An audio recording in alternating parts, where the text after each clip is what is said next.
Good morning, viewers, and welcome. Today, we shall start the day with a prayer from Gitanjali, Song Offerings by Rabindranath Tagore. Rabindranath Tagore needs no introduction. When we were in school, we remembered him almost every day when we sang the national anthem at the end of the school assembly. Rabindranath Tagore is a very famous and well-known Indian writer, novelist, playwright, poet, short story writer, very prolific writer and a very versatile artist. He is a painter as well. Gitanjali, a song offerings to God, was published in 1912. It was received the Nobel Prize in the year 1913. It is in the form of prayers to God.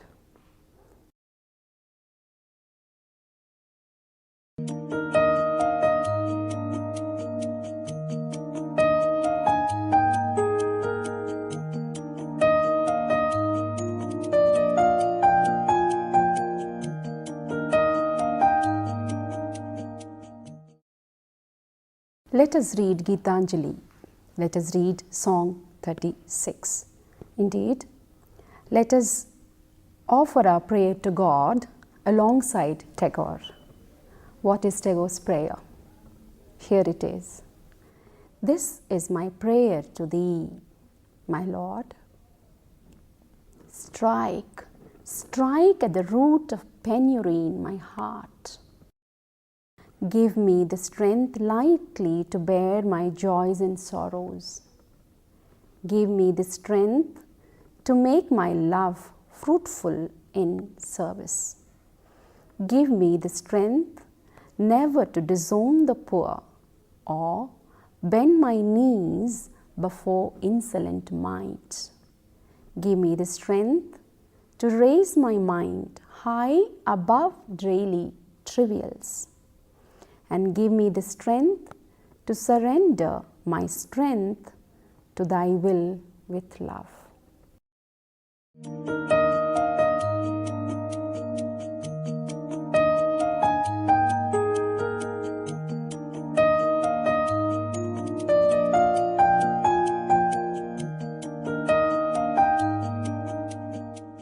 If you notice, this is a very simple song. But it is deceptively simple.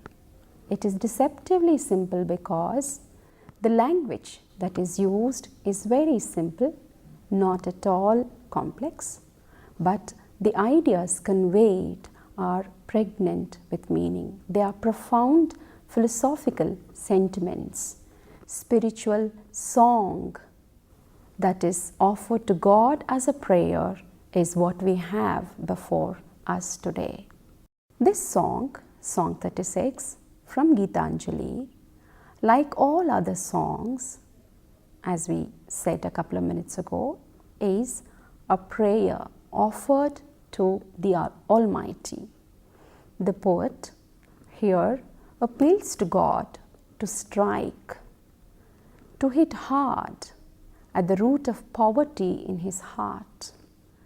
God, the divine gardener, the poet requests, should weed out the lawn of his heart.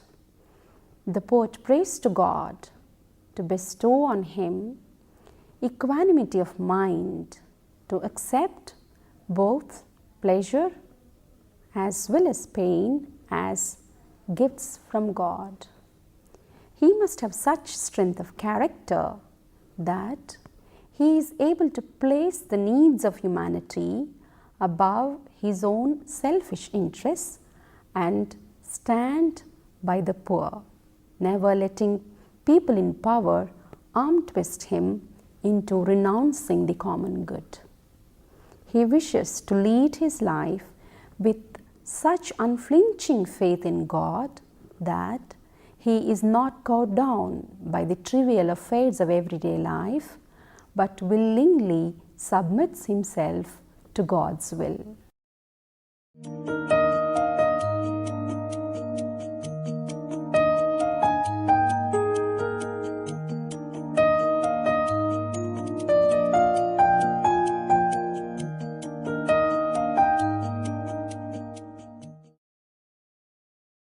This is my prayer to thee, my Lord. Strike, strike at the root of penury in my heart. The central theme, the main idea in this line is the poet's prayer to God to remove the poverty. Poverty not in the sense of the world, but poverty of the heart. What is but poverty of the heart? Lack of spiritual strength. That is what is troubling the poet. Make me so strong spiritually that I will be able to face the challenges of life with faith in you and love in my heart.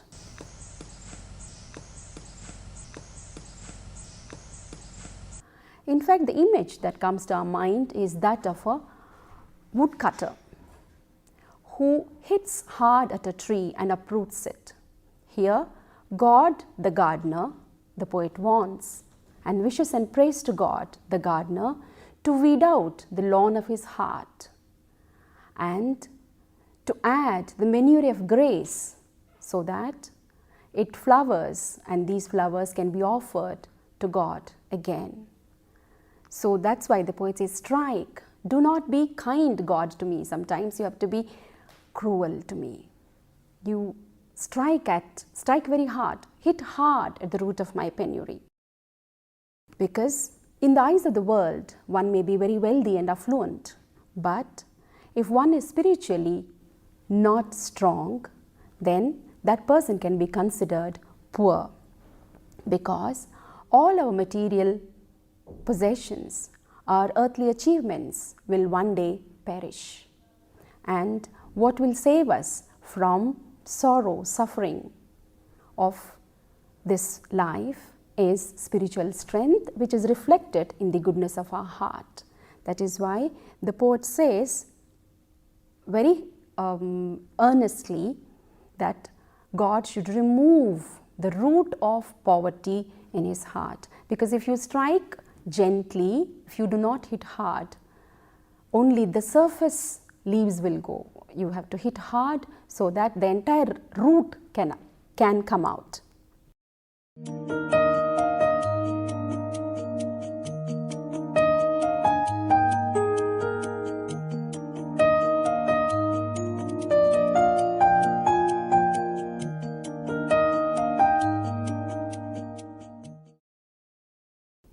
Give me the strength lightly to bear my joys and sorrows. This life is a gift by God. There may be sorrows in it. As part of this life, God may sometimes give us suffering.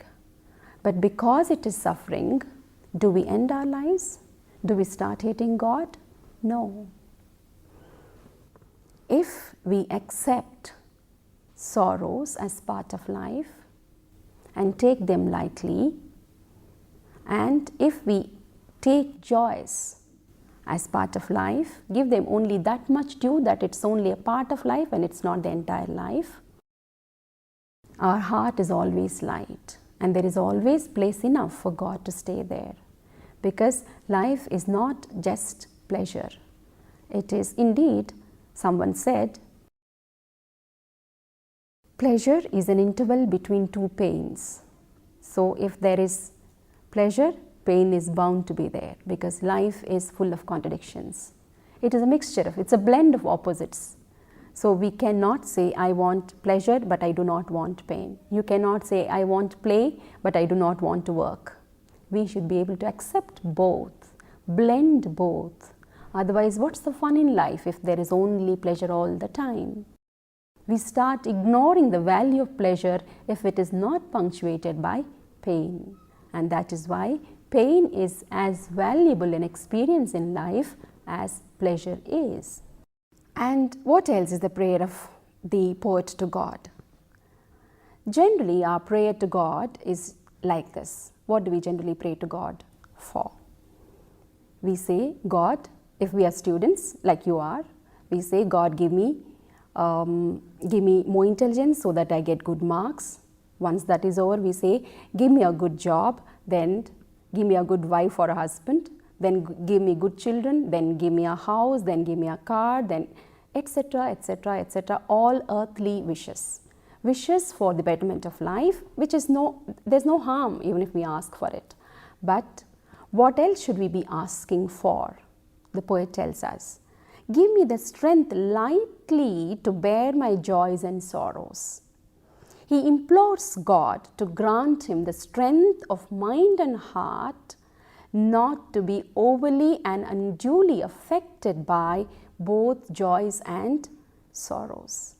Let us not cringe under the burden of sorrow or soar at the sight of joy. Let God bless us with equanimity, the ability to accept and respond to both pain and pleasure with the same sense of detachment. Our heart will then be light and it will have room enough for the Lord to reside inside. If otherwise we fill it with so many wishes and joys, there is absolutely no place for God to stay in it. So let it be washed out. Let all the wishes be washed out from the room of this heart so that there is place for God to stay, because the heart is the temple and in which we need to install God.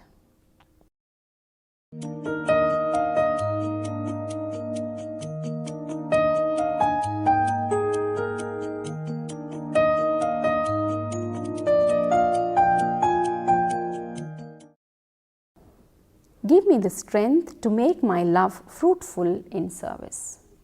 The central idea here is expressing love for God in the form of service to others. When we love God, how do we show that love? Because every human being is a manifestation of God Himself. So if you love God, you do not have to go and pray in a temple. You help the people who are suffering. You offer them a need, you offer them a helping hand. You serve the people who are suffering. That is showing your love to God. Duty is God. Work is worship. And how do we worship God? By working for the poor and the needy. Give me the strength to make my love fruitful in service. Now, this is the request of the poet to God. The poet requests God to bestow on him the strength to translate his love for God into service to humanity. Helping fellow human beings is equal to or even more worthy than simply praying to God. And this is more deserving of God's grace than simply uttering prayers or telling beads. As the saying goes, service to man is service to God. In fact, this is a true spirit of prayer, and indeed it is rightly said that the hands that serve are greater than the lips that pray. Some of us, all of us probably are familiar with the Mahabharata, the Mahabhagavata and these epics. And we know sage Vyasa wrote all these great epics. In fact, he's written Ashtadasha, 18 Puranas. And someone went one day to Vyasa and asked him, "O great sage, you have written so many Puranas, epics, great scriptures, great sacred texts. But we are humble people, we cannot make sense of the wisdom that you have embedded in all those sacred texts. Can you tell us in one simple sentence the wisdom that you have stored in all those texts?" Now this is what Vyasa says. Paropakaraya, punyaya, papaya, parapidanaya. What does this mean? It means to help others is punya, that is doing a good deed which deserves God's grace, which is deserving of grace. And what is sin? What is a sin? A sin is that which troubles others, bothering others, being mean to others, reveling in their sorrow is sin. So this is the sum and substance of all the scriptures. So what do we learn?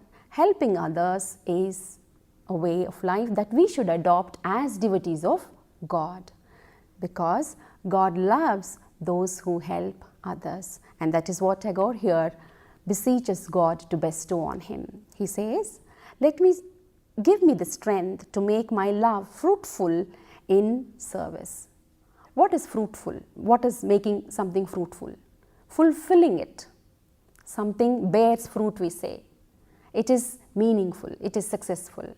When is my love to you meaningful? I claim that I love God, but I don't help others. That is not correct.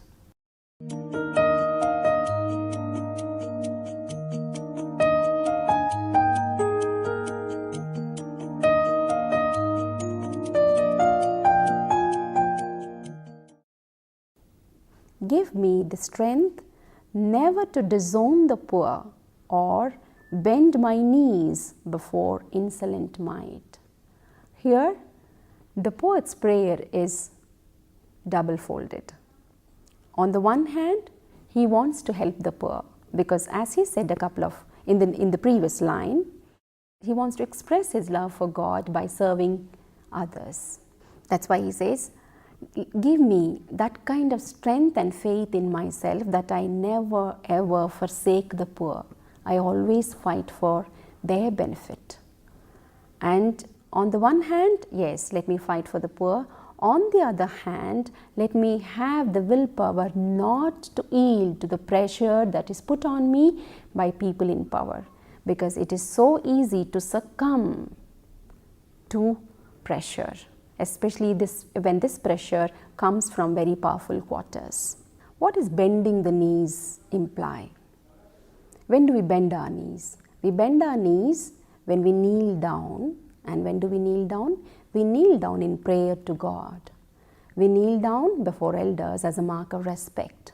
But sometimes we also kneel down much against our will before people who hold power. That is why the poet says, I do not want to kneel down. I do not want to fall at the feet of the mighty for the fulfillment of my own selfish desires. That's why he prays to God to give him the power of will and the strength of character to resist against repressive commands of people in power. He may be meek, he may be mild, but he does not want to yield to the power of impudent people. Who are insolent people? What does insolence mean? Insolence is excessive pride, being rude to people. And some of us have experienced this at some point or the other. People in power can be very rude to us. Sometimes we might have to sacrifice our self-respect in order to appease them. Now, the poet does not want to appease them. He wants to have the strength of character. He wants to be so strong as not to bend down before their command. Because who is he answerable to? He is answerable to God. He does not mind falling at God's feet. He does not mind bending his knees in prayer to God, but not to fulfill his selfish interests and appease the people in power. He should be able to resist and fight back injustice, even if it is meted out by the mightiest of the people. And for that, we do need a lot of strength of character.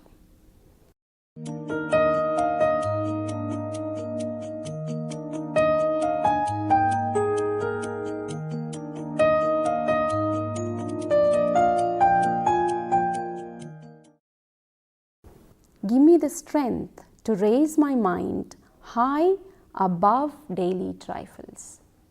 Life is full of troubles. As we said just a couple of minutes ago, pain is always hiding behind to pounce on us and rob us of the pleasure that we derive from wonderful experiences in life. So what do? We have to take both pain and pleasure, as already said, lightly. Not only that, we have to rise above the trivial things in life, small little issues which do not deserve our attention, which trouble us at the same time very much. Let us not be lost. Let us not be washed down by the triviality of life. Let us rise above the petty issues that bother us. And keep in mind that we are God's children, and if we are God's children, we should resemble Him. Whom do we resemble? Generally, we resemble our parents. Physical features, in our physical features, in our looks, we resemble our parents. Why? Because they are our parents. They are our worldly parents. Who is our real parent? God. If God is our Father, shouldn't we, His children, resemble Him in our character, in our temperament? If God is a loving God, shouldn't we also be loving people so that we can claim to be His children? That is why the poet says, let me rise myself. Let me rise above all the petty issues. Let me rise above the petty issues in life. The poet entreats God to bestow upon him the strength to withstand the troubles and travails of everyday life. Life is indeed full of troubles, petty problems, insignificant issues, a problem here, an issue there. All these can tease us. They can rob us of our peace, of our mental peace. It is faith in God and faith in God alone that can help us surmount the hurdles. That's why the poet says, let me be steadfast in my faith. Let me be a staunch devotee. I'll have the wisdom to accept what is offered to me as a gift from you, O Lord, without complaining. And this idea of submission of one's will to God is expanded and emphasized in the next line as well.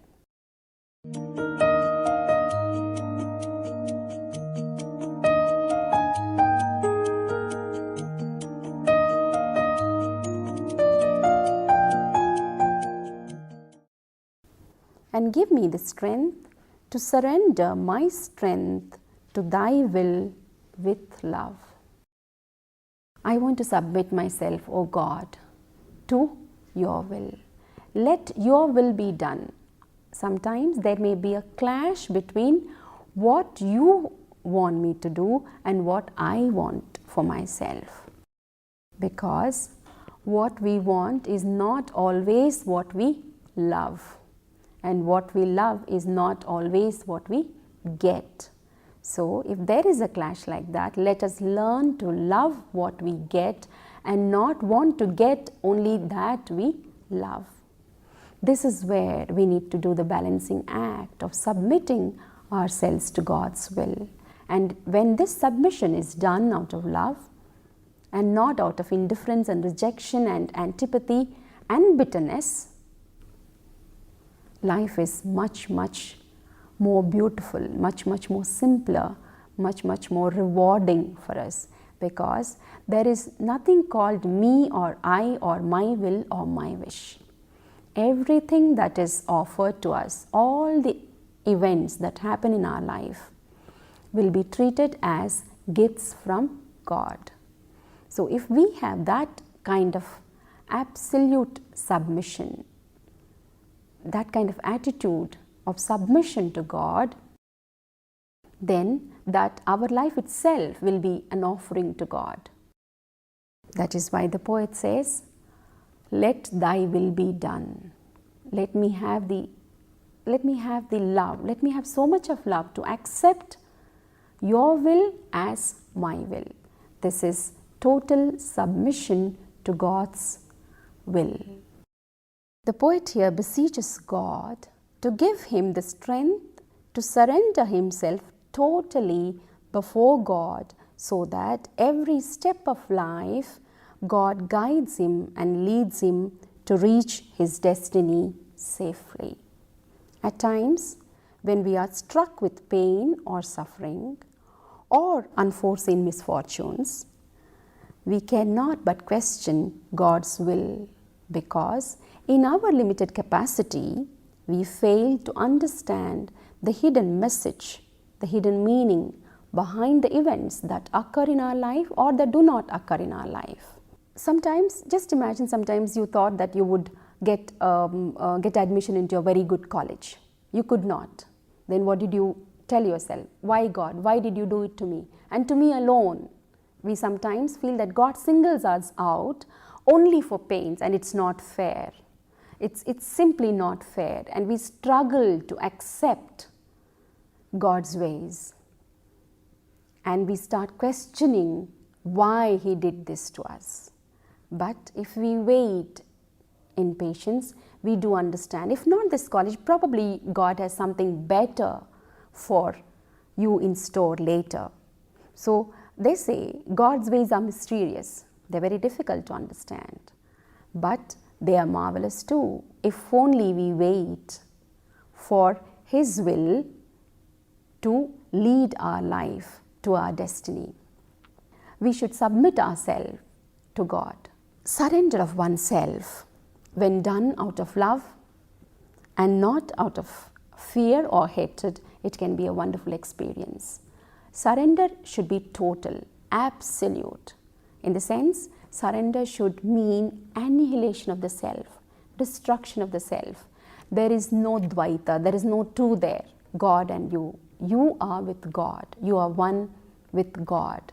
You should be such a staunch devotee of God that you should think that whatever is happening in your life is God's gift. So if you submit yourself out of love to God's will, it can be such an experience of joy. So annihilation of the self is the ultimate pathway to salvation. Hence, the poet wishes to submit himself willingly to God, and his motto in leading his everyday life should be, O God, let thy will be done.